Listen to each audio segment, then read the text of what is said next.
اعوذ باللہ من الشیطان الرجیم بسم اللہ الرحمن الرحیم الحمدللہ والصلاة علی اہلہا۔ فرماتے ہیں کہ حاشیہ مولا عبداللہ کے دروس میں آج ایک اور درس ہم اس کا اضافہ کریں گے، اس کو بیان کریں گے۔ تو یہاں پر جو ہے وہ نسب اربعہ کو بیان کیا جا رہا ہے اور ان کی بحث کو ہم لے کے چل رہے ہیں۔ نسب اربعہ کو بیان کرتے ہوئے مصنف اپنی عبارت میں اس طرح بیان کر رہے تھے والکلیان ان تفارق کلیان فمتباینہ، یہ متن تھا۔ متن کی عبارت جو ہے وہ یہ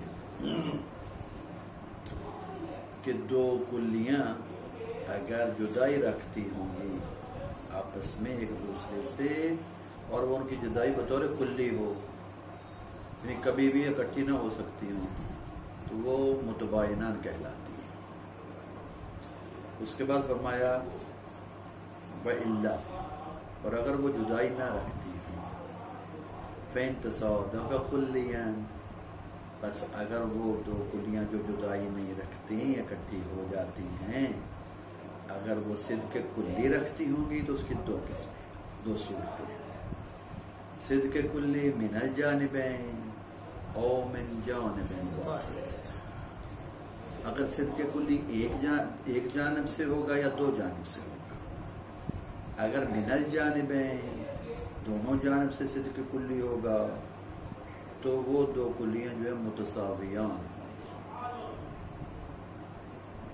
جیسے کہ انسان اور ناطق کی مثال ہم نے وہاں پر دی تھی گزشتہ بحث میں، اور متباینان کی مثال جو پیچھے گزر چکی ہے بحث، اس لیے مثال اگر دے بھی دے تو کوئی فرق نہیں پڑتا۔ جیسے انسان اور حجر تھا، وہ متباینان تھی، تو یہ متساویان انسان اور ناطق۔ اب جو متساویان ہیں عین متساویان مت و نقیضہما کذالک، اور جو متساویان ہیں ان دو کی نقیضیں وہ بھی متساویان ہوتی ہیں۔ انسان اور ناطق متساوی، لا انسان اور لا ناطق بھی متساوی کی نسبت رکھتے ہیں۔ پھر آگے بڑھتے ہوئے مصنف نے کہا کہ اگر جو ہے وہ صدق کلی جانبین سے نہ ہو، من جانب واحد ایک جانب سے ہو، تو وہاں پر عام و خاص مطلق دو کلیوں کا نام ہوگا، جیسے انسان اور حیوان۔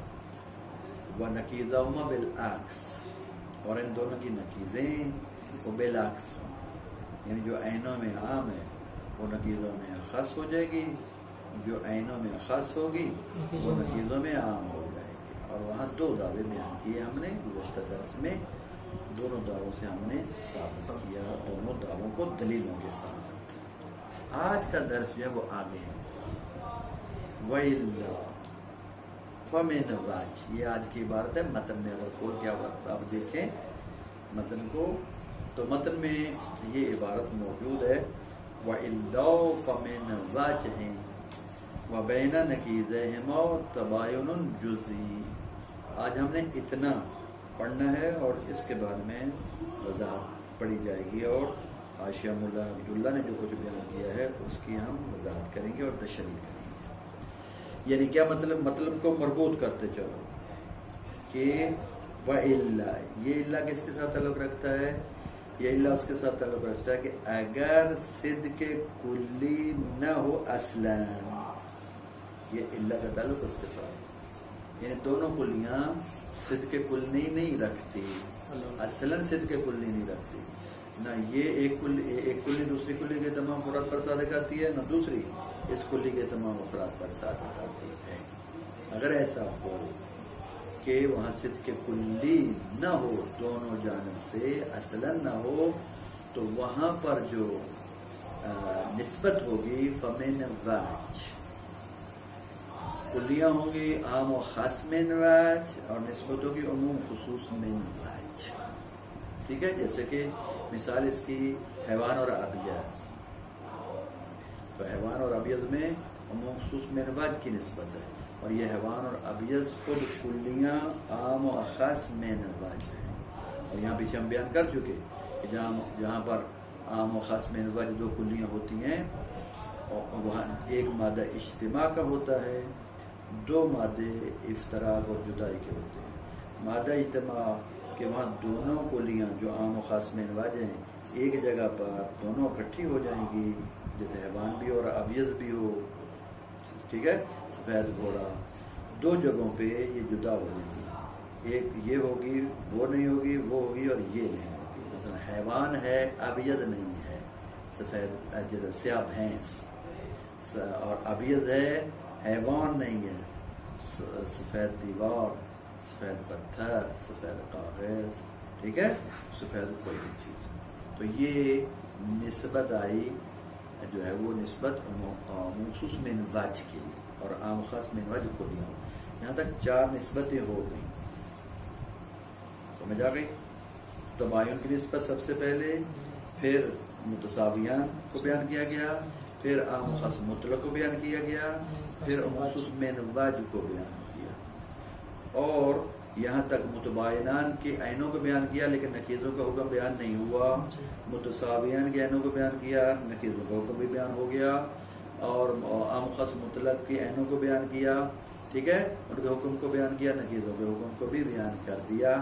اب یہاں تک وَإِلَّا فَمِنْ، یہاں تک جو ہے وہ ان 2 کلیوں کو بیان کیا کہ جن کے عینوں میں مخصوص منواج ہے، ٹھیک ہے، یہ بیان ہو گیا۔ آگے ان کی نکیزوں کا حکم بیان کر رہا ہے، وَبَيْنَ نَكِيزَيْهِمَا تَبَايُنٌ جُزْئِيٌّ، اور ان دونوں کی نکیز کے درمیان تباین جزئی ہوتی ہے۔ جس طرح متساویان کی نکیزوں کے درمیان تساوی کی نسبت ہوتی ہے، اور مخصوص مطلق کی نکیزوں کے درمیان مخصوص مطلق ہوتا ہے، تو یہاں فرماتے ہیں کہ کیا یہ جو کلیاں عام و خاص منواج ہوتی ہیں ان کی نکیزوں کے درمیان کون سی نسبت ہوگی؟ فرماتے ہیں ان کی نکیزوں کے درمیان ہوگی تباین جزئی، تباین جزئی کی نسبت ہوگی، ٹھیک ہو گیا۔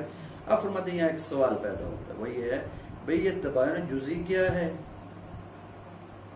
ہم نے تو 4 نسبتیں پڑھی ہیں، آپ نے یہاں ایک نئی نسبت کو بیان کر دی کہ مخصوص منواج جن 2 کلیوں کے عینوں کے درمیان مخصوص منواج کی نسبت ہوگی، یعنی جو 2 کلیاں عام و خاص منواج ہوں گی ان کی نکیزوں کے درمیان تباین جزئی ہوگی۔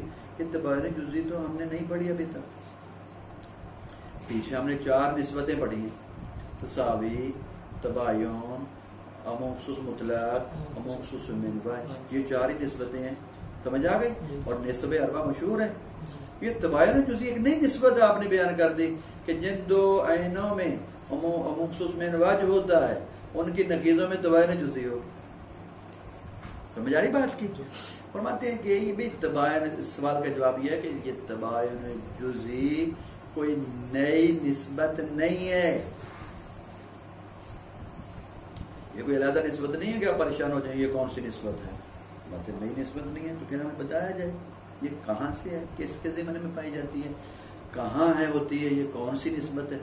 پہلے نمبر پر ہم آپ کو تباین جزئی کی تعریف بتاتے ہیں، ٹھیک ہے نا، تو لہٰذا سوال یہ ہوتا ہے کہ آپ پہلے ہمیں تباین جزئی کی تعریف بتائیں تاکہ ہمیں پتہ چلے تباین جزئی ہوتی کیا ہے۔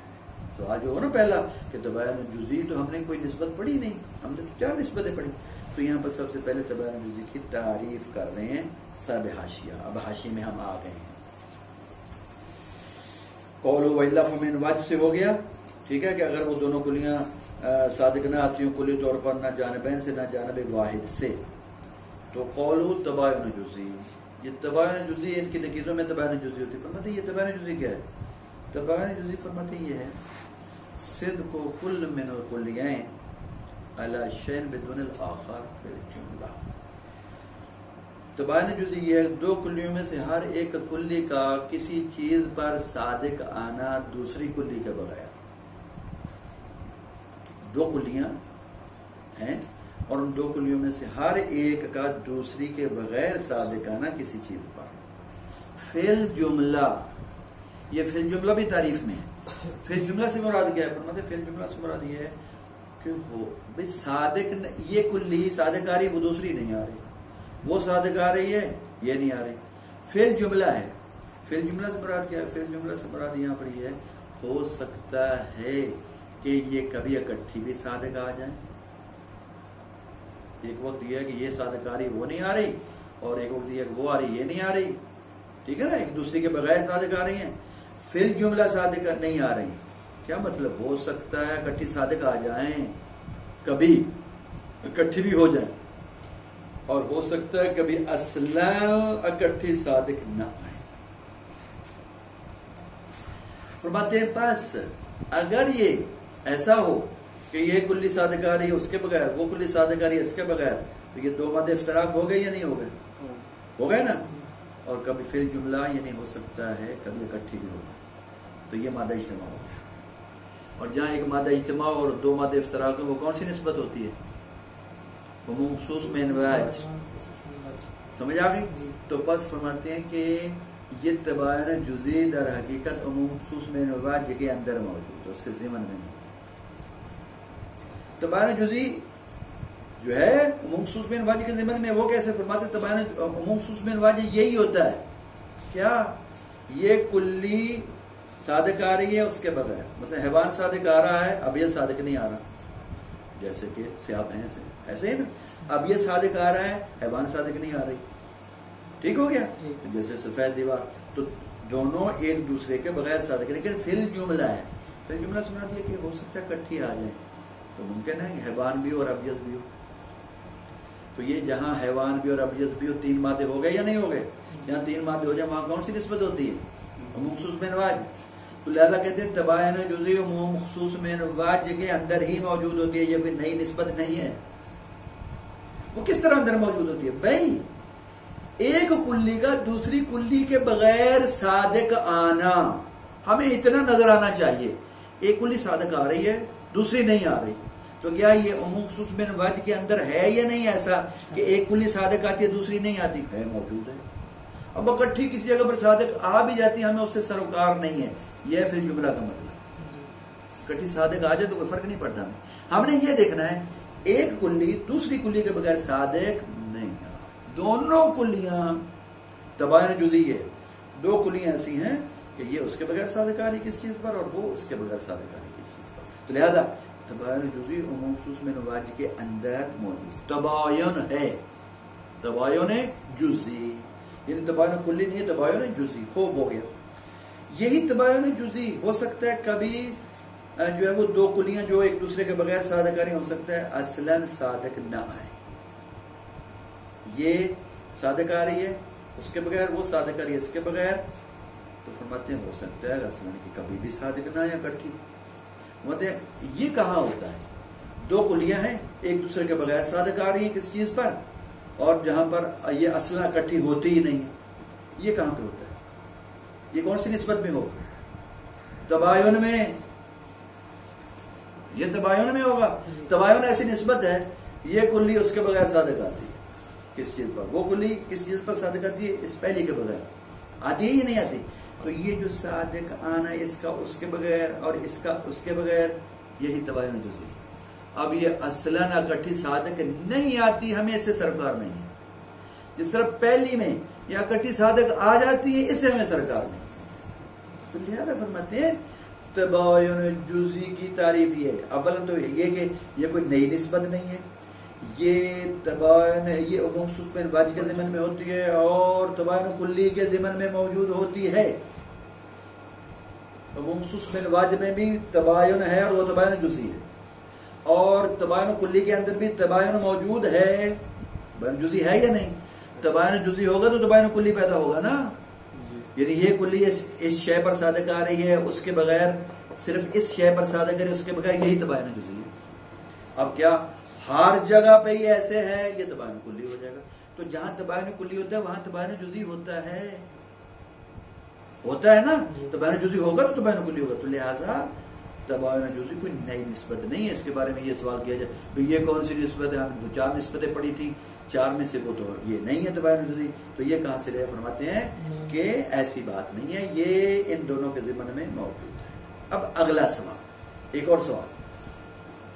وہ سوال یہ ہے کیا ضرورت پڑی یہاں پر یہ کہنے کی کہ عموم خصوص میں انواج کی نسبت جن دو عینوں میں ہوتی ہے وہاں پر ان کی نقیضوں کے درمیان تباین جزئی ہوتا ہے. فرماتے ہیں اس کی وجہ یہ ہے کہ جو دو کلیاں عینیں جو ہوتی ہیں عام و خاص من وجہ ہوتی ہیں، یا یہ کہہ لو کہ جن کے درمیان نسبت عموم خصوص من وجہ ہوتی ہے، اس فرق تو سمجھ رہے ہیں نا آپ؟ عموم خصوص من وجہ کہو گے تو نسبت کی بات آ جاتی ہے، عام و خاص من وجہ کہو تو کلیاں مراد، ٹھیک ہے نا؟ جن دو آئینوں کے درمیان عموم خصوص من وجہ کی نسبت ہوتی ہے، ان کی نقیضوں کے درمیان یہ سوال کا جواب دینے کے تباین جزئی کہنے کی کیا ضرورت پڑی؟ مطلب اس لیے پڑھی کہ کبھی ان کی نقیضوں کے درمیان عموم خصوص من وجہ ہوتا ہے، عینوں میں بھی عموم خصوص من وجہ، نقیضوں میں بھی عموم خصوص من وجہ، اور کبھی عینوں میں عموم خصوص من وجہ کی نسبت ہوتی ہے اور نقیضوں میں تباین کلی کی نسبت ہوتی ہے، کیونکہ کبھی نقیضوں میں عموم خصوص من وجہ، کبھی تباین کلی، تو یہ چیز سبب بنی کہ ہم کہیں گے جن دو عینوں میں عموم خصوص من وجہ کی نسبت ہے ان کے نقیضوں میں تباین جزئی کی نسبت ہوتی ہے۔ کیوں؟ مطلب اگر ہم کہتے کہ ان کی نقیضوں کے درمیان صرف فقط عموم خصوص من وجہ ہوتا ہے تو وہ مقام خارج ہو جاتا جہاں پر نقیضوں کے درمیان تباین کلی ہوتی ہے، یا کہتے کہ جن دو عینوں میں عموم خصوص من وجہ کی نسبت ہوتی ہے ان کی نقیضوں میں فقط تباین کلی ہوتی ہے تو پھر وہ مقام خارج ہو جاتا جہاں پر دو نقیضوں کے درمیان عموم خصوص من وجہ کی نسبت ہوتی ہے۔ تو لہذا کیا منطقیوں نے ایک وہ مشترکہ نام ڈھونڈا جو دونوں کو شامل، وہ کیا تھا؟ تباین جزئی۔ نے کہا بھئی عموم خصوص من وجہ کی نقیضوں میں نہ فقط عموم خصوص من وجہ، نہ فقط تباین کلی، بلکہ عموم خصوص من وجہ کی نقیضوں کے درمیان تباین جزئی ہے۔ کیوں؟ یہ تباین جزئی عموم خصوص من وجہ کے ضمن میں بھی ہوتی ہے، تباین کلی کے ضمن میں بھی ہوتی ہے۔ یہ چیز سبب بنی ہے اس کی کہ انہوں نے کہا کہ جو دو کلیاں عینیں عام و خاص من وجہ ہوتی ہیں ان کی نقیضوں کے درمیان تباین جزئی ہوتا ہے۔ اب یہاں پر ہمیں دو مثالیں چاہیے اور مطلب جب واضح ہو جائے گا۔ ایک مثال چاہیے کہ جو ہم دیں گے کہ آئینوں میں تو عموم خصوص من وجہ ہے، ٹھیک ہے، آئینوں میں عموم خصوص من وجہ ہے، نقیضوں میں بھی عموم خصوص من وجہ ہے، یہ مثال دیں گے۔ دوسری مثال دیں گے کہ دو عینیں ایسی ہیں کہ ان عینوں میں تو عموم خصوص من وجہ کی نسبت ہے لیکن نقیضوں میں عموم خصوص من وجہ کی نسبت نہیں ہے بلکہ تباین کلی کی نسبت ہے۔ فرماتے ہیں کہ پہلی مثال عینوں میں عموم خصوص من وجہ، نقیضوں میں بھی عموم خصوص من وجہ، مثال جیسے حیوان اور ابیض، حیوان اور ابیض، یہ دو مثالیں ہم پہلے دے چکے ہیں۔ حیوان اور ابیض میں عموم خصوص من وجہ کی نسبت ہے، عموم خصوص من وجہ کی نسبت کو پرکھنے کے لیے، جانچنے کے لیے ضروری ہے ایک مادہ اجتماع پیدا کیا جاتا ہے، دو مادہ افتراق اس کے اندر، تو یہ حیوان اور ابیض میں موجود ہے، ہم پہلے مثال واضح بھی کر چکے ہیں۔ حیوان ایک مادہ اجتماع، حیوان اور ابیض کا، ٹھیک ہے، سفید گھوڑا، ابیض دو مادہ افتراق، پہلا حیوان ہے ابیض نہیں ہے، سیاہ بھینس، ابیض ہے حیوان نہیں ہے، سفید دیوار۔ تو حیوان اور ابیض عینوں کے درمیان عموم خصوص من وجہ کی نسبت ہے نا، اب ان کی نقیضیں نکالو، کہتے ہیں ان نقیضوں میں بھی عموم خصوص من وجہ کی نسبت، وہ کیسے؟ حیوان کی نقیض لا حیوان، ابیض کی نقیض لا ابیض، یہ لا حیوان اور لا ابیض جو نقیضیں نکلی ہیں فرماتے ان کو دیکھ لو، ان نقیضوں کے درمیان بھی عموم خصوص من وجہ ہے۔ وہ کس طرح فرماتے ہیں کہ وہ اس طرح کہ ایک مادہ اجتماع ہے، دو مادہ افتراق ہے۔ مادے وہ کیسے؟ مادے آؤ ہم بتاتے ہیں آپ کو کہ مادہ اجتماع لا حیوان بھی ہے، لا ابیض بھی ہے، لا حیوان بھی ہے، یعنی لا حیوان بھی صادقار ہے ایک چیز پر، لا ابیض بھی صادقار ہے، سیاہ پتھر، اب سیاہ پتھر جو ہے لا حیوان ہے یا نہیں؟ حیوان نہیں ہے نا، تو لا حیوان صادق آئے گا، اور سیاہ ہے، پتھر ہے اور سیاہ ہے، تو لا ابیض ہے یا نہیں؟ لا ابیض، تو یہ مادہ اجتماع ہو گیا نا، تو نقیضوں کے درمیان جو ہے وہ عموم خصوص من وجہ کی نسبت ایک مادہ اجتماع ہے۔ دو مادے افتراق کے، لا حیوان تو ہو لیکن لا ابید نہ ہو، بلکہ ابید ہو، لا حیوان ہو لیکن لا ابید نہ ہو بلکہ ابید ہو. مثلا سفید پتھر، اب سفید پتھر لا حیوان ہے یا نہیں ہے نا، لا حیوان صادق آ رہا ہے لیکن لا ابید صادق نہیں آ رہا بلکہ ابید صادق آ رہا. دوسرا مادہ افتراق، لا ابید صادق آئے لیکن لا حیوان صادق نہ آئے، کہ وہ سفید نہیں ہے لیکن حیوان ہے، بھیڑ بکری وغیرہ. اب یہ کیا ہے، لا ابید صادق آ رہا ہے، لا ابید کون سی، یعنی سیاہ حیوان آپ دیکھ لو، کوئی سیاہ گھوڑا اور سیاہ بھینس، لا ابید صادق آ رہا ہے لیکن لا حیوان صادق نہیں آ رہا. تو یہ دوسرا مادہ افتراق. تو آپ نے دیکھا جن دو عینوں، دو کلیوں کے عینوں میں عموم خصوص من واج، نکیزوں میں بھی عموم خصوص من واج کی نسبت ہو گیا نا. اس لیے تباین جزئی ہم بیان کر رہے ہیں کہ نسبت تباین جزئی کی ہے نکیزوں کے درمیان، کیونکہ یہ ایک مرحلہ ختم ہوا. اب دوسری مثال ہم دیں گے، عینوں کے درمیان عموم خصوص من واج کی نسبت ہے لیکن نکیزوں کے درمیان عموم خصوص من واج نہیں ہے، تباین کلی ہے. نکیزوں میں تباین کلی آ جاتا ہے. فرماتے ہیں کہ مثال کے طور پر جیسے حیوان اور لا انسان، مثال تھوڑی سی تبدیل ہے، حیوان اور لا انسان. یہ حیوان اور لا انسان جو ہے یہ عینیں ہیں، حیوان عین ہے اور لا انسان کو بھی عین سمجھا جا رہا ہے، ٹھیک ہے نا. یہ لا انسان عین ہے اور اس کی جو نکیز آئے گی وہ انسان آ جائے گی. اس طرح حیوان عین ہے تو اس کی نکیز لا حیوان آ جائے گی. تو اب عینیں یہاں پر حیوان اور لا انسان ہے، مدے ان عینوں میں عموم خصوص من واج ہے اور نکیزیں جب نکالیں گے تو تباین کلی ہوگی. وہ عموم خصوص من واج کیسے ہے؟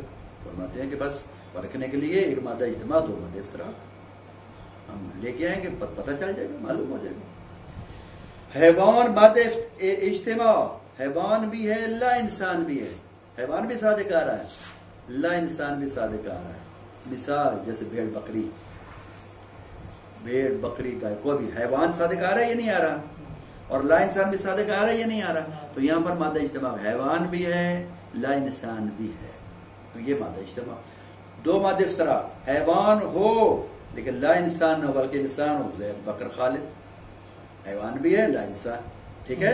حیوان صادق ہے لیکن لا انسان صادق نہیں ہے، مادہ افتراق ہے. پہلا مادہ افتراق سمجھا نہیں نا بات کی، حیوان ہے لا انسان نہیں ہے بلکہ انسان ہے، زید بکر خالد، انسان کے جتنے افراد. لا انسان صادق آئے، لا انسان صادق آئے لیکن حیوان صادق نہ آئے، ٹھیک ہے. لا انسان صادق ہے لیکن حیوان صادق نہ آئے، جیسے پتھر، دیوار، لا انسان صادق آ رہا ہے لیکن حیوان صادق نہیں. تو یہ کیا دیکھا آپ نے، عینوں کے درمیان عموم خصوص من واج کی نسبت. آپ فرماتے ہیں کہ ان عینوں کی نکیزیں نکال لو، حیوان کی نکیز لا حیوان، سمجھا گئی، حیوان کی نکیز لا حیوان، اور لا انسان کی نکیز نکال لو، ہاں انسان، لا انسان کی نکیز نکالنی ہے انسان، حیوان کی نکیز لا حیوان، اور ٹھیک ہے، اور لا انسان کی نکیز انسان. فرماتے یہ جو لا حیوان اور انسان ہے، یہ جو نکیزیں نکالی ہیں ان نکیزوں کے درمیان تباین کلی کی نسبت ہے.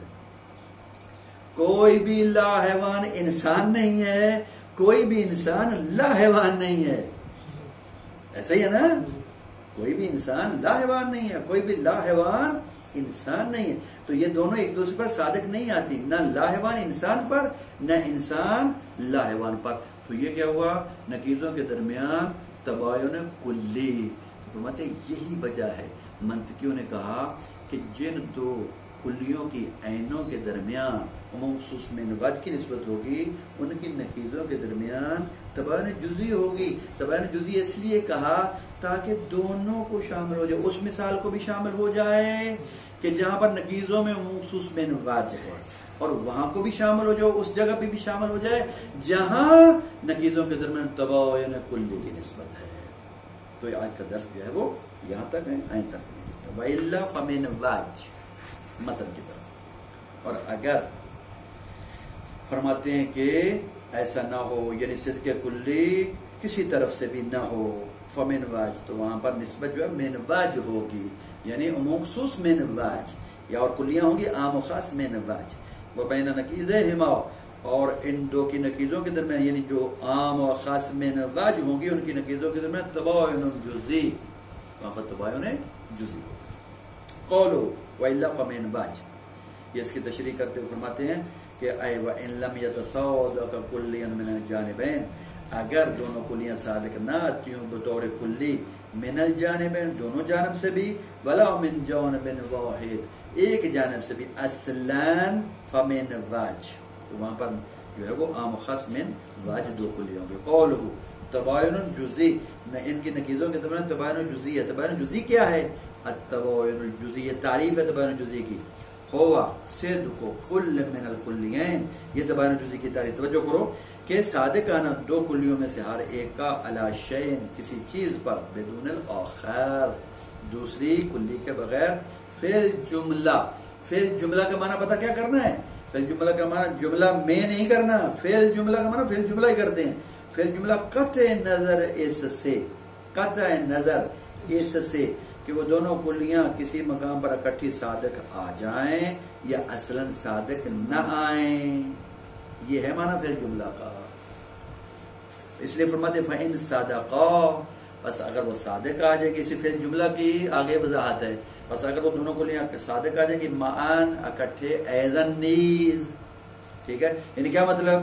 ایک دوسرے کے بغیر بھی صادق آ رہی ہیں اور اگر اکٹھے بھی صادق آ جاتی ہیں تو کانا بینہما عموم و خصوص من واج، تو اس وقت ان دو کلیوں کے درمیان عموم خصوص من واج کی نسبت ہوگی. وَإِن لَمْ يَتَصَادَقَا مَعًا أَصْلًا، اور اگر اصلاً وہ ایک دوسرے پر صادق نہ آتی ہوں تو کانا بینہما تباین کلی، تو اس وقت ان دو کلیوں کے درمیان تباین کلی کی نسبت ہوتی ہے.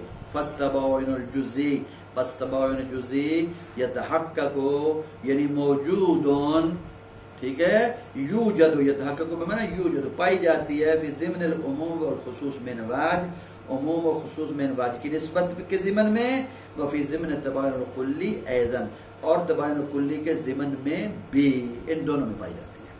ثم خیر، یہاں سے اس سوال کا جواب دیا جا رہا ہے کہ چلو یہ تو ہم نے تباین جزئی کو جان لیا، تباین جزئی کی تعریف کا پتہ چل گیا کہ یہ ان دونوں کے ضمن میں ہے. اب یہ کہنے کی کیا ضرورت تھی کہ عموم خصوص من واج کی جن عینوں میں نسبت ہوتی ہے وہاں نقیضوں میں تباین جزئی ہوتی ہے؟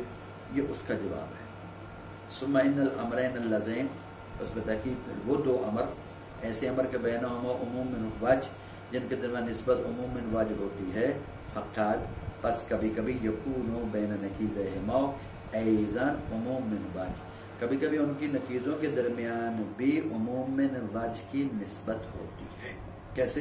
کل حیوان والا ابیض، جیسے حیوان اور ابیض عینوں کے درمیان عموم خصوص من واج ہے نا، فإن بین نقیضہما، پس ان کی نقیضوں کے درمیان وہ نقیضیں کیا؟ وہ ہما، اور وہ دو نقیضیں اللہ حیوان ولا ابیض، وہ لا حیوان اور لا ابیض ہے، ایضاً عموم من واج، یہ عموماً من واج ہے، نقیضوں کے درمیان بھی عموم من واج ہے. وقد یکون بین نقیضہما تباین کلی، اور کبھی کبھی فرماتے ہیں کہ نقیضوں کے درمیان تباین کلی کی نسبت ہوتی ہے. کیسے؟ کل حیوان واللا انسان، جیسے کہ حیوان ہے اور لا انسان ہے.